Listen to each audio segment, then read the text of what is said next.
Today's episode is about something we all fear: what to do when someone you love might be thinking about suicide.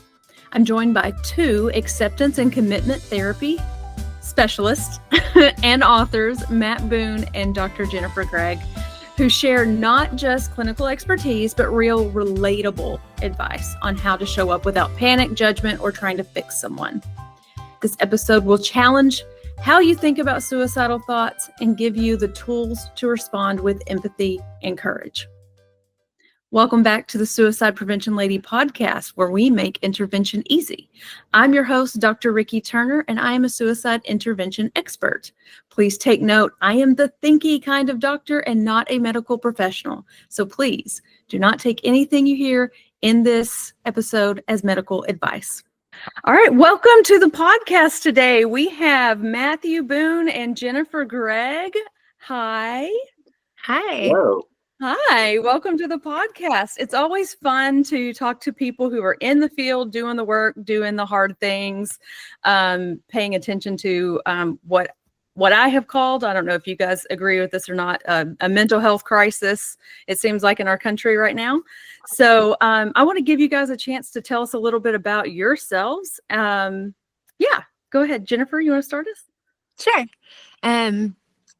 Let's see. I'm a psychologist in California, and most of my work is with folks who have a serious medical illness. So most of the work that I've done over the course of my career has been with folks who have cancer, usually cancer that is serious enough that they're facing the end of their lives. And so I work in all kinds of mental health. All of my training is in general mental health.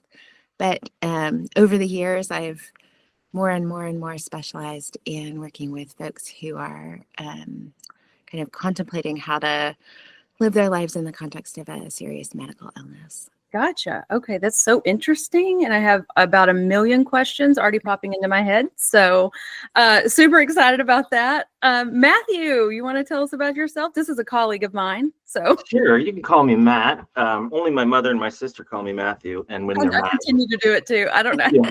I learned it as Matthew, and you continue to tell me to stop it. And I'm like, it won't sink in, but I will do it. I promise. It's okay. It's okay. I'm a social worker and a psychotherapist. And I work at medical university, and I work in the university mental health services there. So all of the people I work with are students in medical training, doctors, nurses, PAs, the allied health professions, people in graduate school doing bench research. And I also do a lot of training in something called acceptance and commitment therapy, or ACT, which is an evidence-based therapy for many, many problems. And I spent most of my career, maybe half of it, in university mental health services, but I've also worked with veterans and worked in mental health tech. All those ads you get during your podcasts. I was an early person in one of those companies. Gotcha. But I've landed back where I love to be, which is working with university students. Yes.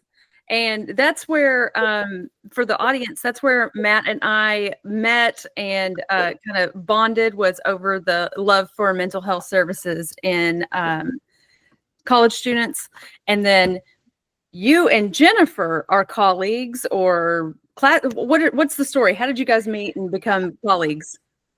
We are partners in crime, I think. Oh, I love that. Love that. Okay. I don't know, Matt, how would you describe how did we become I was working at said tech company, and I needed someone to give a presentation on very short notice.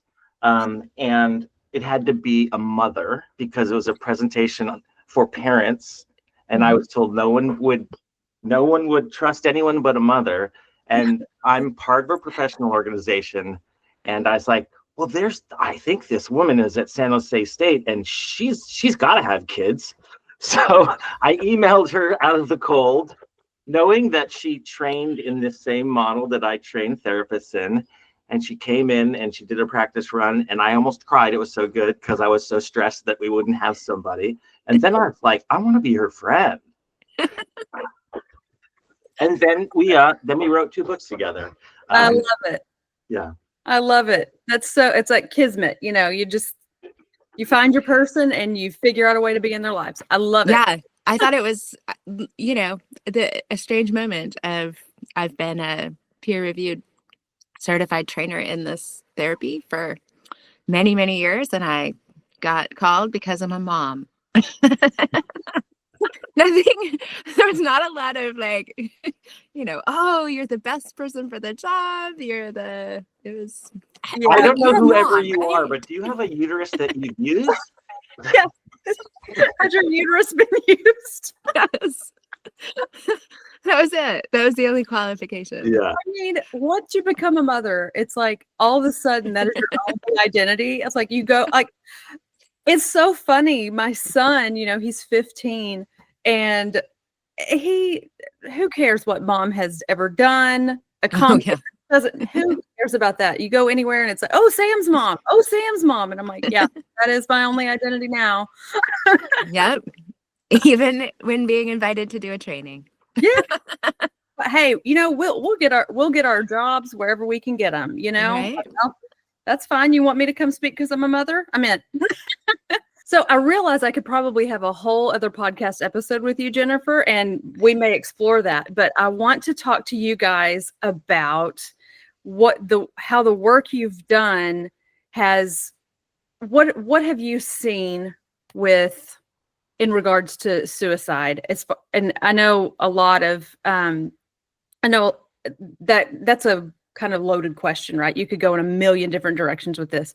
But what I'm really interested in is a lot of the audience that listens to this podcast, they are looking for, how do I not mess it up?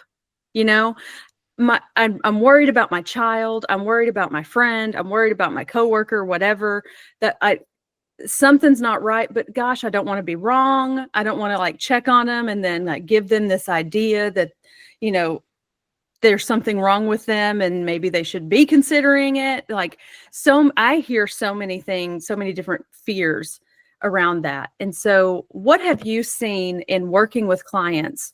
And let's start with what have you seen that does truly make a situation worse?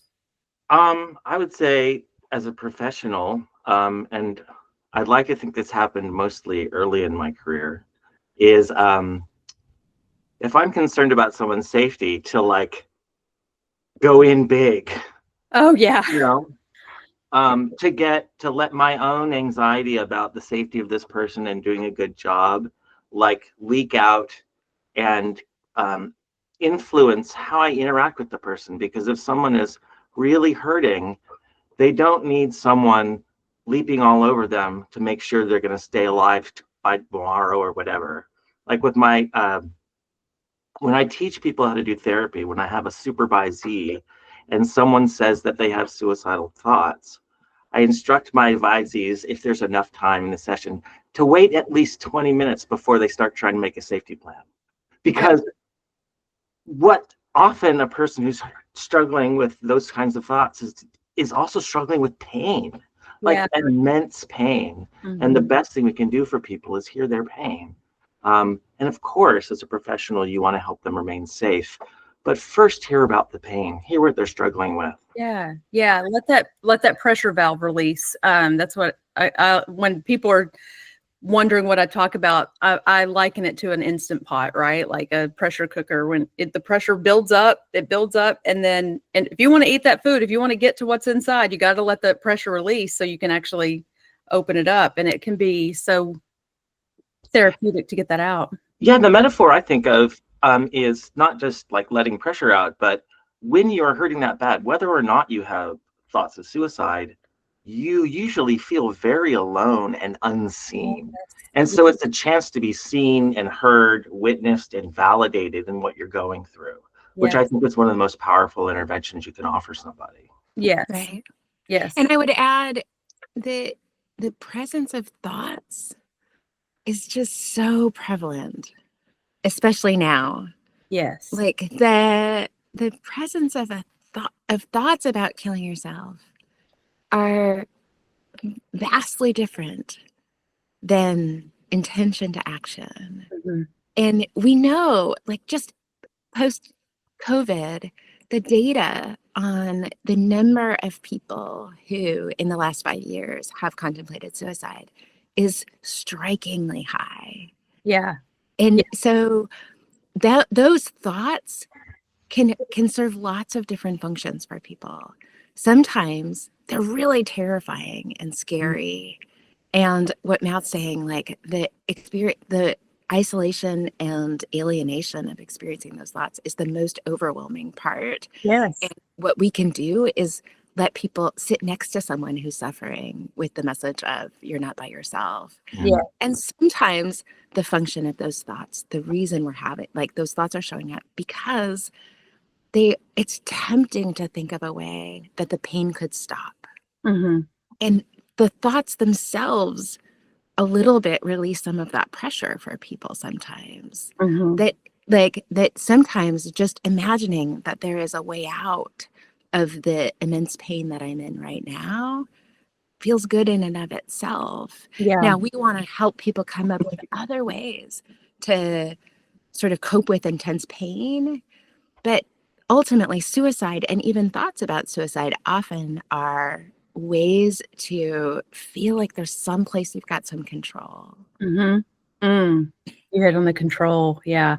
I really resonate with that. I think I kind of learned because I've also practiced dialectical behavior therapy, which is a therapy for people who are originally for people who are self-harming and chronically suicidal, was to talk about those functions as Jen is talking about. And so I'm often normalizing the thoughts as, hey, this is a thing a human mind does when it's in so much pain it can't imagine a way out.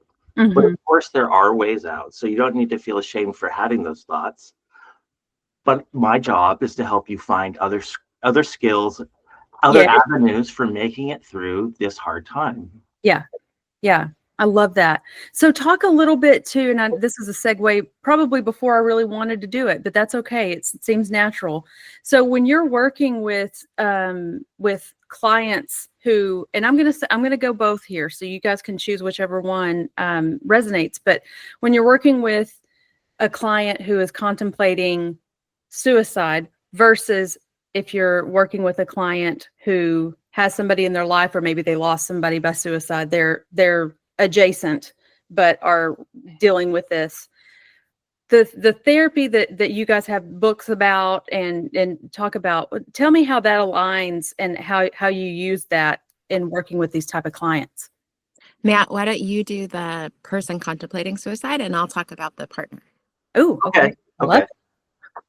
Well, I'll tell you a little bit about the model that we are both we have expertise in and train people in, and Jen is so cool that she was there in the graduate program where it emerged in the 90s. Oh, cool. Don't date me. Don't tell people how old I am. She's an OG. Nobody was in graduate school in the 90s here. I was a small child, man. And I'll also give the caveat. I see why I like Jen so much.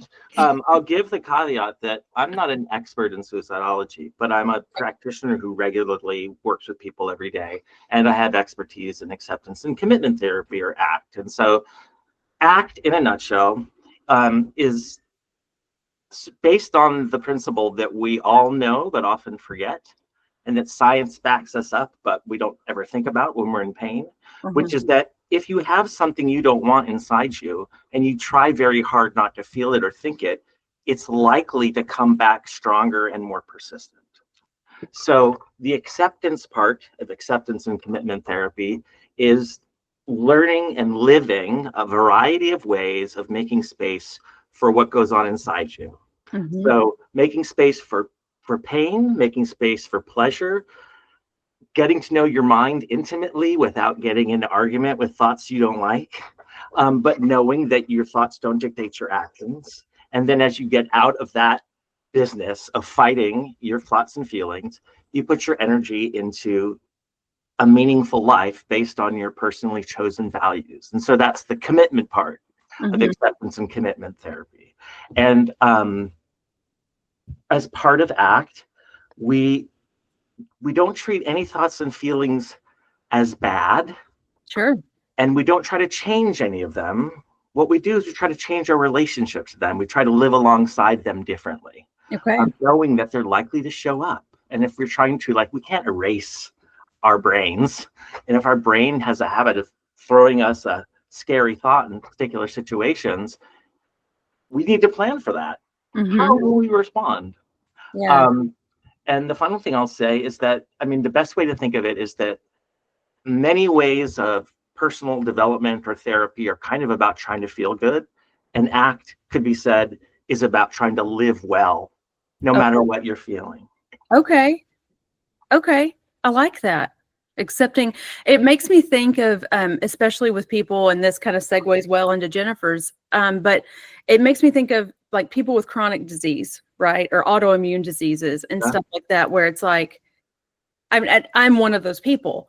And so I really identify with it. It's like, the thoughts that consume me specifically and the people in the community that I know are, this is so unfair. Like I can watch all these other people doing these things that I can't do, or I can't eat, or whatever. And it's not fair, it's not fair because whatever. And then you get down on yourself and stuff, and it kind of spirals, especially with chronic pain and stuff like that.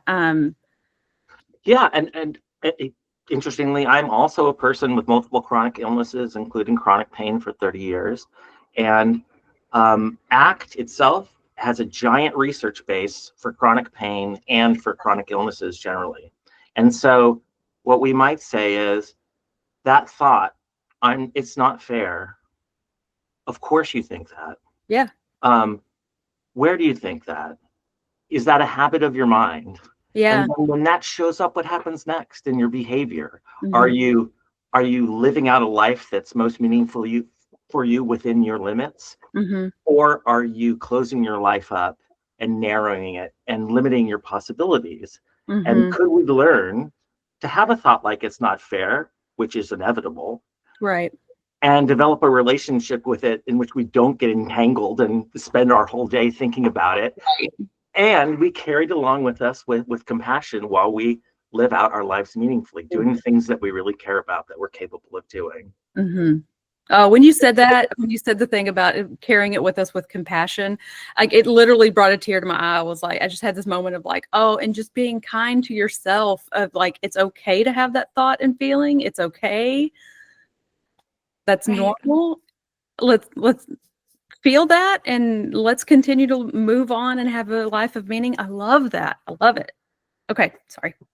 And a big emphasis, yeah, exactly. I mean, I think that's what's powerful about this is that like we all spend so much time sort of trying to struggle with how to fix or control what we're experiencing. And what Matt said, like a big part of what we do in ACT is spend a lot of time helping people really define and think about and clarify for themselves what they would be wanting to do with their life, what they would want their life to look like if that wasn't where they were putting all of their control, if that wasn't where they were, where we spend so much time like, if we weren't doing that, what would we be doing? And how can we, as Matt said, like carry that along with us compassionately, but towards like as people, we don't spend a lot of time thinking about what we would want our, oh, am I frozen? No. No. Okay. What we would want our lives to look like if we weren't having all of those experiences that we're spending so much time trying to manage and control. So like a big part of the therapy then, as Matt said, the commitment side is really defining what that would look like. Okay.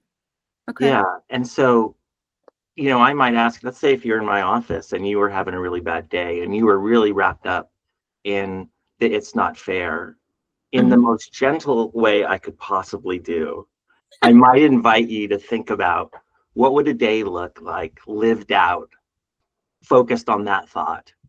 Okay. And what would a day look like lived out, focused on doing what's most meaningful for you, Mm-hmm. like living a well-lived life. Yeah. Yeah. But of course, you can imagine, you have to be very delicate because it's totally normal that you've had the thought it's not fair.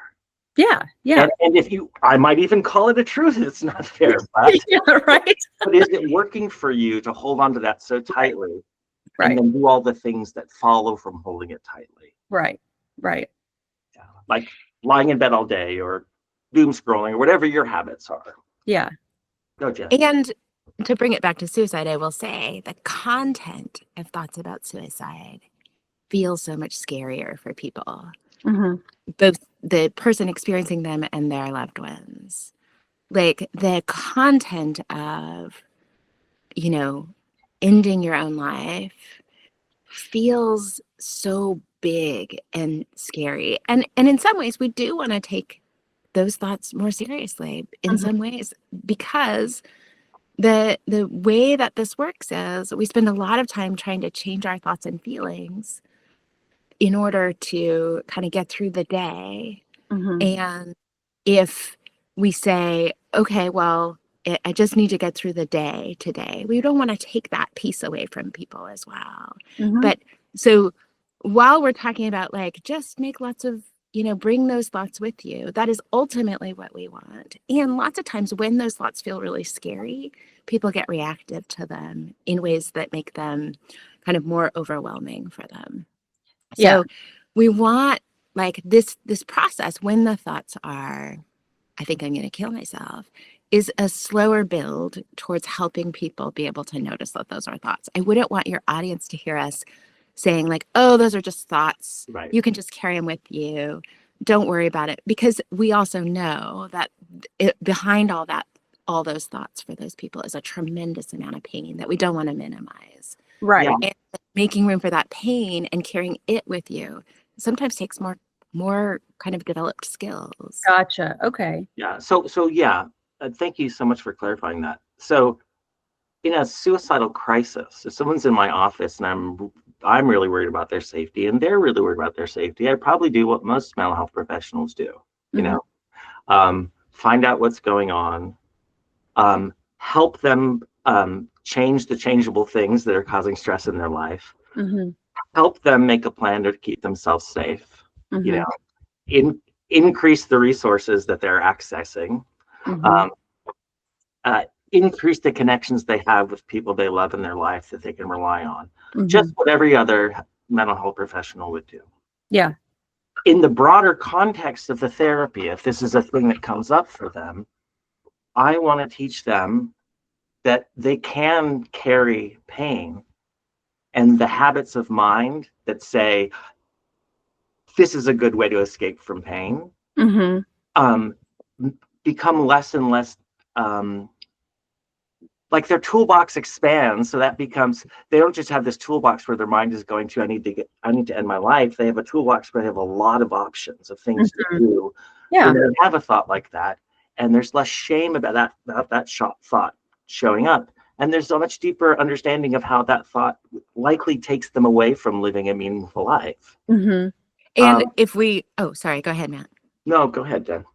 I was going to say like that I think is how we might think about it in the person having the thoughts arena. If we think about it from the person who loves them, the caregiver, the worried family member, the worried partner, the thought or feeling that we might help people work with is probably some helplessness. That this person that you care about is struggling, and that has so much feeling for you, and you have no ability to completely solve it for them. And you have no ability to change that situation that has so much bearing on them and on you. And so what we would help, as Matt was saying, we would with a patient, like what we would do is help people identify that helplessness, name it, help them notice how they want to be in this relationship, what they're like on their best day, we might say, with your loved one who's suicidal. How do you want to show up to them? Where are the limits of what you have control over versus what they have control over? And how do you want to lean into them?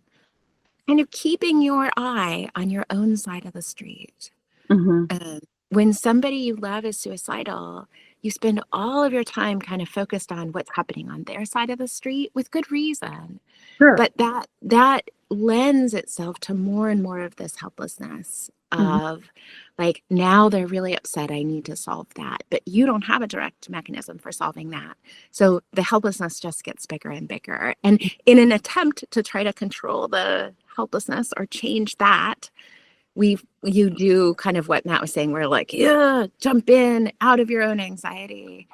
And so we would really work with someone to help them look at their own side of the street and the parts that they have control over and how they want to show up and what they aspire to on the parts that they can do something about, and help them kind of, walk with compassion with that helplessness that comes along.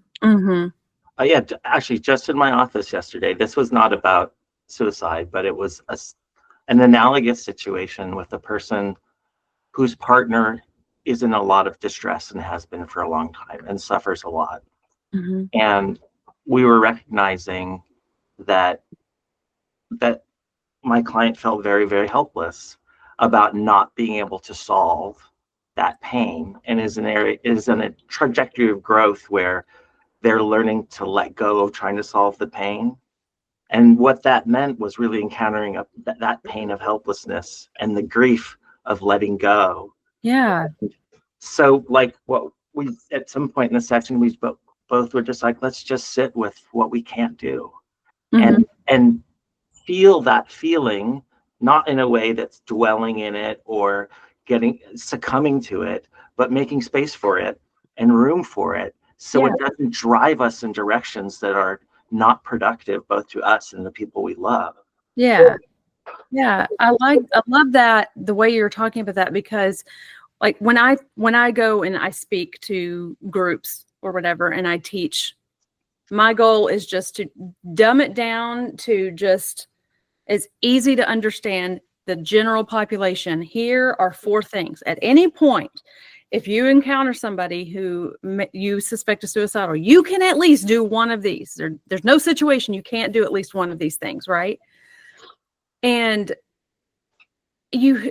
that's the piece that I think so many people have that's holding them back. It's that helplessness and feeling like if they want to do that, there's nothing I can do to stop them. And like, how do I deal with that? What are the 4 things, Rikki?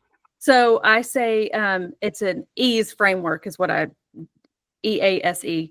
Express care to them, ask them directly, show up for them. And when we talk about showing up for them, it's not saying, hey, if you need anything, let me know. It's, I'm bringing you lunch. Would you like chicken or tacos? It's not just, I'm here whenever you need me. It's no, I'm showing up where you are. And then and trusting someone else. If you can't do it yourself, you have barriers for whatever reason, locate somebody else who can help and alert them so that they can come in.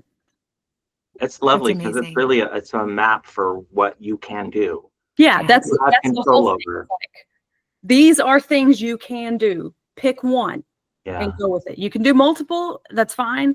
But I can't think of a situation you can't use one. So find it and cling to it if you need to. Yeah, that's beautiful. Thank you. And also, I think the thing that happens as a result of the helplessness, because, I've recognized it in myself, right? Because I've talked to a lot of people who are hurting very deeply, is you can get really graspy. You can get very controlling because you're so worried. And then you are not hearing, seeing, validating, and supporting the person. Because all you're trying to do is resolve the chaos inside of you that feels so uncomfortable, and which is there understandably. Right. So having things at hand that you can do probably mitigates that for folks a lot. Yeah, because when we're stuck, we're not like calling upon we need something that's not our easy. best selves. Right. Well, and I'll tell you guys, I think Matt knows this, but Jennifer, you may not, is the how I got into this in general is I was working in a college and we had an inordinate number of suicides and deaths by suicide attempts, that it was beginning to be just like, we are obviously doing something wrong on this campus. We have to be causing that. There's no reason for this many. When I say that, the campus I was at, we could expect 1 to 3 a year. And when I say a suicide attempt, what I mean is they ended up in the hospital, Right. being treated, for those, or we did have a few deaths that semester as well. But that year, in any given year, 1 to 3, max 5, just an inordinate year. We had 16 in one semester. Oh my gosh. And it was just like, what's going on? Well, when we started talking to faculty members, just trying to get a feel for what's going on here, all of the faculty members that we talked to of these students, all of them listed off warning signs. They didn't know that they were listing off warning signs, but they hadn't been to class in a while. Their work has been suffering. They've had an attitude, just changes in behavior, stuff like that. But when we asked them, okay, what did you say to the student, or what did you report that, or reach out to the dean of students office or counseling or whatever? None, 0. Nobody did anything. And as a super judgmental person by nature, that is not a brag. It's something that I must accept about myself, because I want to change it so bad. But it's just one of those things that my initial reaction is hate and rage sometimes. And so when this happened and we started getting this feedback, I was incensed. I was so mad, because I was like, how dare they? This is criminal. They should have reported it if they didn't. It was all this. They should have. And understandably, I was hurting and scared at the time and felt helpless, because it was there's this whole thing, this epidemic is going on our campus, and we can't figure out what's going on. And there were people who noticed and they did nothing. Are you kidding me? Just super judgmental about it. But when I started thinking about it, it was but why? Why did they not? There's this piece, because we didn't just happen to have all these students and super selfish and careless professors on campus. These, Right. no one's a professor for the pay, especially at the university I was at. So they're obviously in a helping profession. They love students. They want to help. They want to do good in the world. So it just took me a while to soften my heart on that a little bit and be like, okay, but there's a reason. And then when we talked to them again, it was so apparent that all myths that they believed and didn't know about the resources that were available, and did not know what to do. If they were to talk to the student, there were several that thought it was illegal, thought it was illegal for them to talk to the students. And it was anyway, so that's kind of the background. Yeah, Matt. I'm just thinking, so, our role where we've met on the campus that we work on, we've been doing training for faculty and staff on how to recognize and intervene. And, the message is often, you are one of the best resources this campus has, a mentor who cares. Yeah. And if you see something, you don't have to be an expert or a professional or a counselor, but just asking, how are you? Is something going on? Mm-hmm. Is a very, very powerful thing. Yeah. And I think a lot of faculty feel like they don't have any tools to support someone in distress. And what I always say in my presentations is, you have 80% of what you need.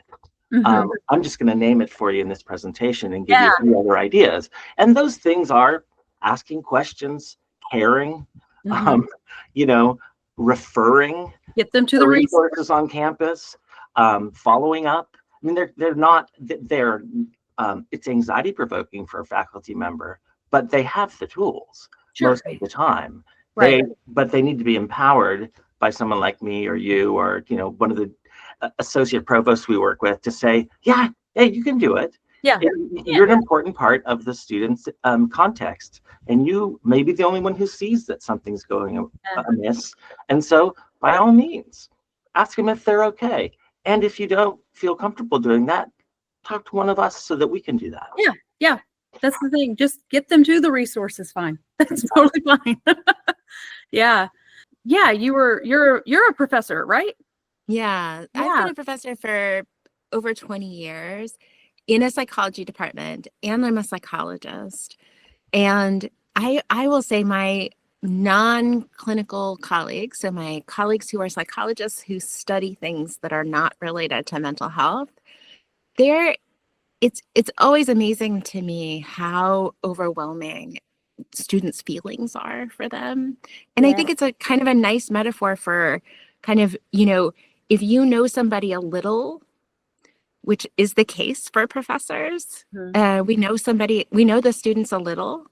When people are struggling and we know them a little, it's really, if you just think about like your couple steps out of your acquaintances, if that person's struggling, you're very unlikely to say, how are you doing? Right. Like it is a hard, like there is a professors, we do have a lot of contact with students at this point of contact, and we do have this wonderful ability to intervene like possibly early for folks who are struggling.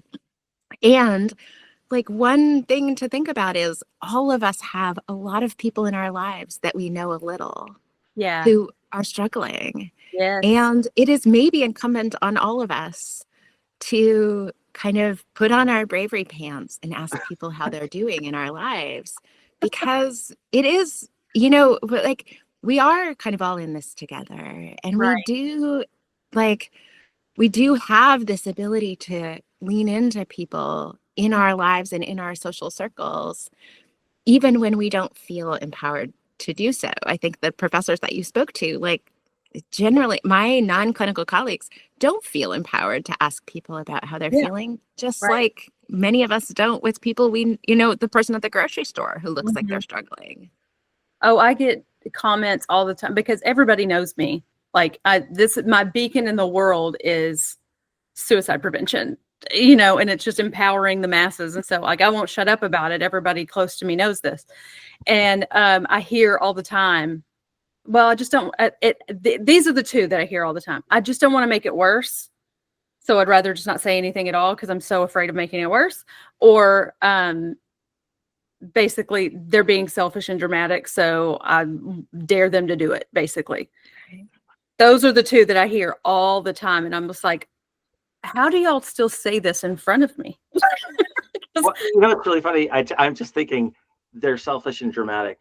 That reminds me of like everyone's pet analysis of behavior they don't like in someone else, which is they're just trying to get attention.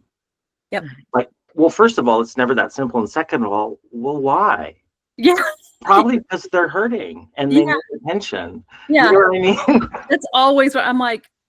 And it's not concerning at all that the way they want attention is by threatening suicide. No one thinks that's a big red flag. Okay. Like, let's care for them, please, like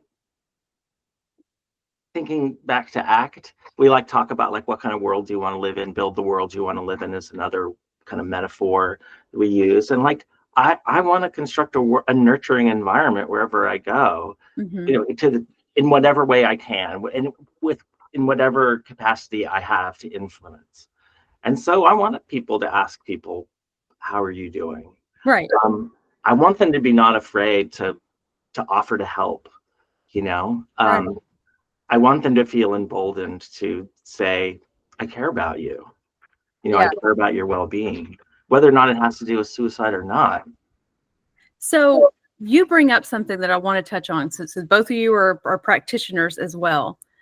What do you say, or how do you respond to the people who say they're paid to care about me? I say, not very much. I do often joke. I'll say, I could have been a stockbroker. Right. Yeah. But honestly, the most important thing to do is validate that, because it is a weird relationship. It's like, yes, I am paid to listen to you. And that might feel weird, I imagine. And also, I love listening and I really care. And I invite you to take a chance and see if this would help you. Yeah. Well, and I would add, like, we are, that is the context, that is the point of this relationship. But that the caring alone is not enough to shift things for people. what Yeah. we're actually paid to do, poorly paid to do, is to give people really concrete skills and tools for managing their pain. Yeah. And that only, that's such a vulnerable thing for people to work on, that it only works in the context of a relationship with somebody who actually cares about them and has real empathy for them. And so in that sense, it's true. But I think a lot of times people misconstrue that the relationship is about having someone who cares about you, but that's not what the relationship is. Yeah. The relationship is about helping change some patterns that aren't working. That's a really And we good. have like really specialized training in how to help people change patterns that aren't working. And like, we care that you get these new skills, but the point of the relationship isn't that we care about you. Gotcha. I like that. I like that too. That's beautiful. Now, I have, again, because I have the practitioners on the call, so I consider you guys the experts here. I have my own theory on what I'm about to ask, but I want to hear your professional opinion on this.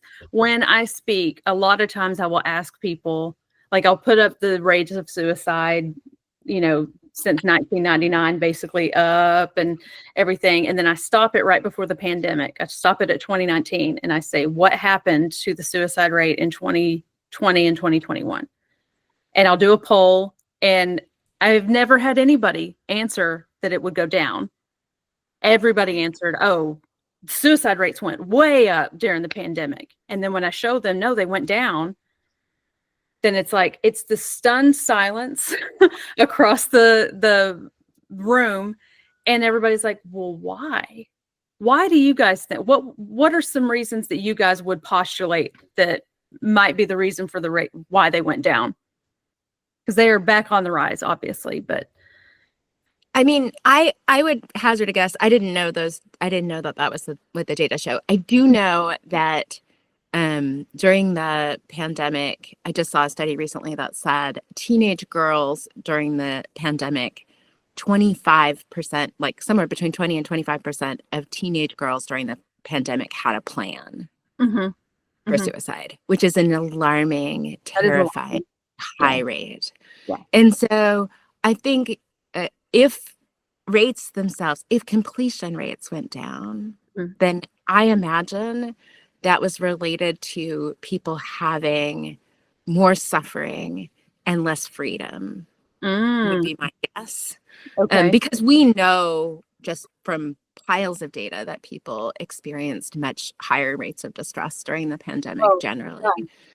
And so I think about myself. I went through the pandemic with 2 teenagers, and they spent more time under my observation than they ever did before. Yeah. And so I imagine in terms of, and that was probably the case for lots of people in lots of different contexts. And so I imagine, my guess, I don't know at all, this is just conjecture, would be that completion rates went down because people had more people watching them. Gotcha. Okay. Matt?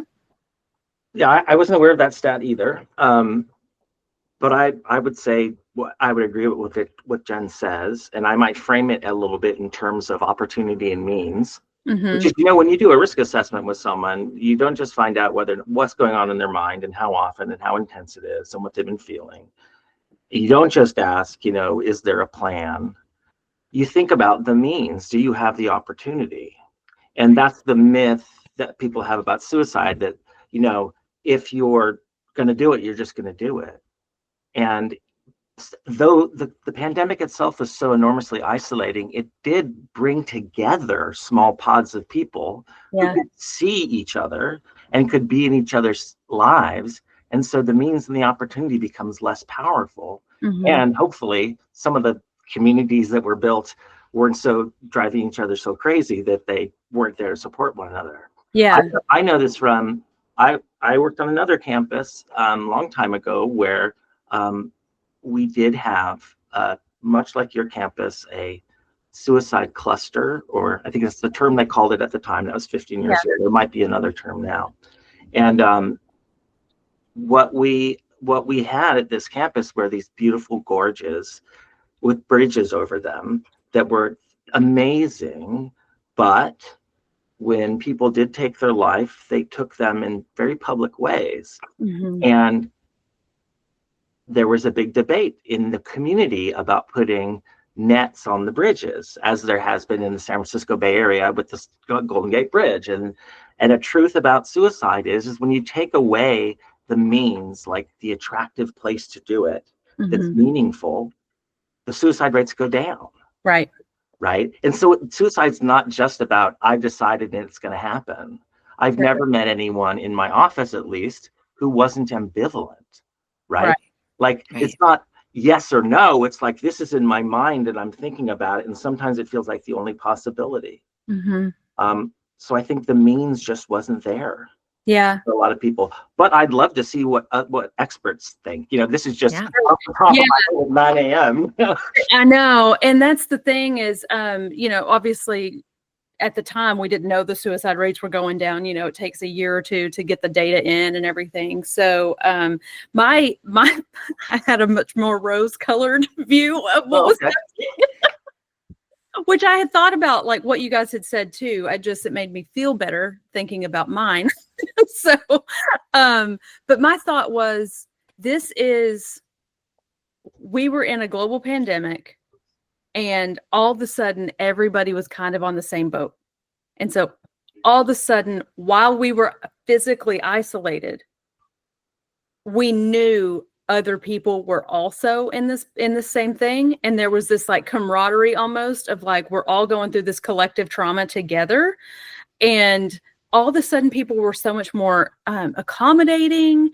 And all of a sudden we saw people for people and not for their job or whatever. You know, if you had the sniffles or a scratchy throat, it was like, you stay home. You take care of it. We've got your sick time covered. Don't even worry about it. Just take care of yourself, please. You know, and then it's like we start coming out of the pandemic and it's like, you got COVID? Show up, wear a mask. I don't know what to tell you. Like, get over it and get back in here. And it's like we lost our humanity again. But there for a little bit, it was like everybody kind of like we're all taking care of each other. And even though it was bad and suffering and all the things, it was. But we're doing it together kind of way. I don't know. That's the way I looked at it. I don't think that the theory that Jen put out and I expanded upon is mutually exclusive of that theory. Yeah, usually things are multi-determined. Yeah, I think it's all of those. It's both and all of it. Yeah. All right. Well, you guys are not only practitioners, you are authors, and you have released a new book. Tell me everything. So this book is, go ahead, Matt. Go, Jen. This book is the second. Actually, how this started originally is that Matt and I met on this project that I got because I'm a mom. And we immediately loved each other. And so we started, I think Matt was like hiring out little pieces of writing, and myself and our good friend Lisa Coyne were doing some of those with him. And we decided that we all really liked each other. And we started, we started meeting before work on Fridays. Fun fact, right now, it is 7 a.m. where I am. So on Fridays, we meet extremely early for me. Used to be like before work for them. Lisa's on the East Coast, Matt's in Arkansas, and I'm in California. And we would meet just on Friday mornings to hang out because we kind of liked each other. This is actually before the pandemic. We were early adopters, apparently, of Zoom. And we would just meet and talk. And so we decided it would be really fun to do a project together. And we wrote a book that came out in 2020, actually, that we jokingly call the ACT bathroom book because it's very tiny little chapters of the stuff that Matt and I have been talking about that we wrote with our colleague Lisa. I love it. And that one is Stop Avoiding Stuff, 25 Micro Skills to Face Your Fears and Do It Anyway, correct?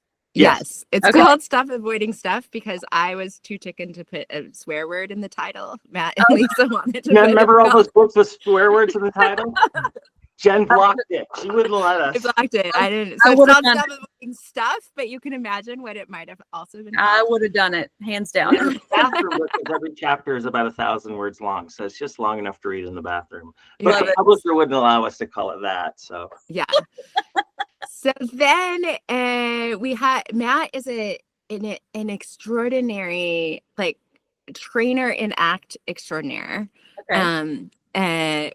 And so he had a lot of materials that he had written for helping clinicians who wanted to learn ACT, this approach that we train people in. And so we decided to adopt some of those materials into a workbook for patients. We both really wanted to have, some of these ideas are kind of intuitively make sense, but are hard to think about how to actually implement in your life.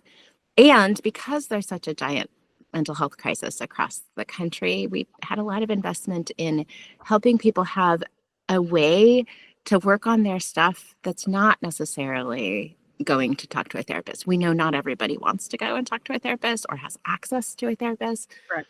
And so this is really like therapy in a book, Okay. where people can fill out kind of exercises. We have kind of walked through this treatment that we've been talking about over many, many exercises across all of the different dimensions and domains of this therapy. And this one's called I keep thinking it's called the ACT Skills Workbook, but it's actually called the Acceptance and Commitment Therapy Skills Workbook. that's right. And so if you search ACT Skills Workbook, it doesn't show up. But if you search Acceptance and Commitment Therapy Skills Workbook, which is a big mouthful.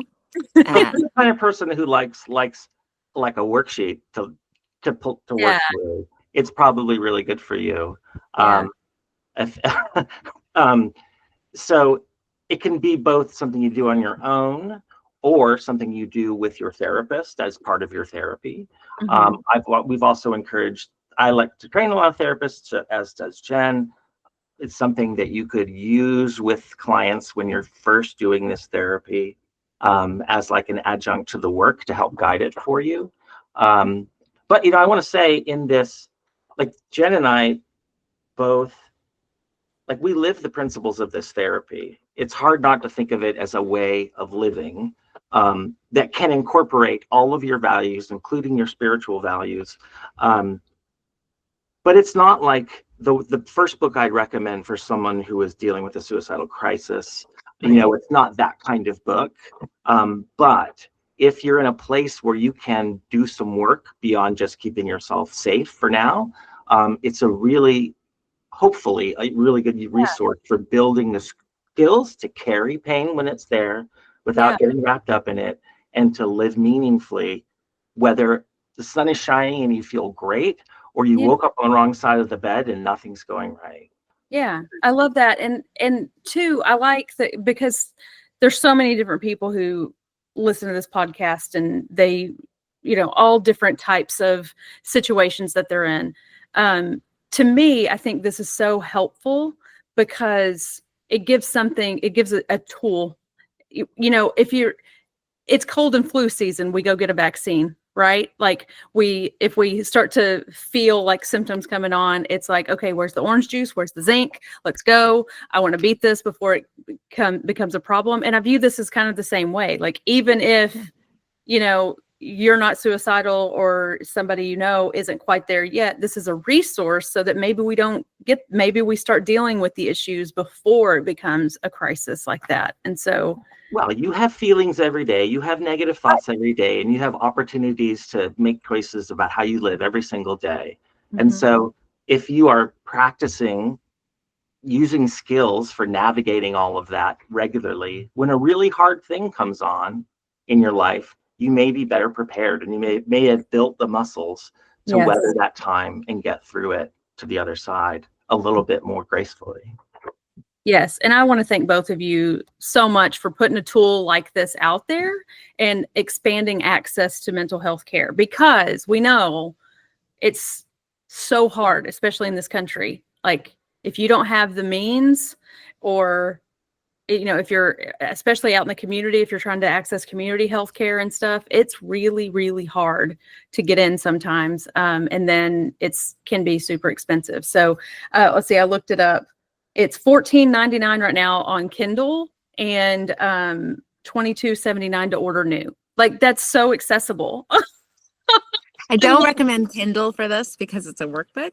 Yeah. Just, When you even start, though, like, hopefully the other right. price will come down, but yeah. Yeah. Well, I've discovered my patients who are using it in therapy, and I managed to get the library to buy a copy that anyone could use, so I don't feel the embarrassment of saying, "Could you buy my book?" Right. Which is also a little bit sketchy. But a lot of them don't want to ruin the pages, so they'll do all the exercises in their phone or something. And it's Yeah. That's true. Well, I love that you guys are doing that and put that out there. I'm going to check it out myself. And it will be a link will be available in the show notes for anybody who wants to access it. So Thanks for having us. thank you guys so much. I really appreciate you being here and sharing your time and expertise. Y'all were so much fun. Aren't they great? If this episode gave you a new way to think about pain, suicide prevention, or your own helplessness when someone you love is struggling, please take a minute to subscribe, leave a review, and share it with someone who needs to hear it. Every listen keeps this life-saving message going, and we are so appreciative. Take a second right now and think, who do you know that might be carrying more than they let on? Maybe it's time to check in, not with solutions, but with presence. Let them know they don't have to do it alone, and neither do you. All right, next week, we're diving into something that's been weighing on my heart pretty heavily. It's the dangerous rhetoric and policies that we're seeing right now in the United States, from attacks on our autistic community to the dismantling of DEI programs and human rights rollbacks. It's all really heavy. And I want to talk about what it does to our mental health, how to take care of ourselves, and how to show up for people who are being targeted. It's going to be raw, honest, and hopefully empowering. So join us next week where we continue to learn how to intervene with ease.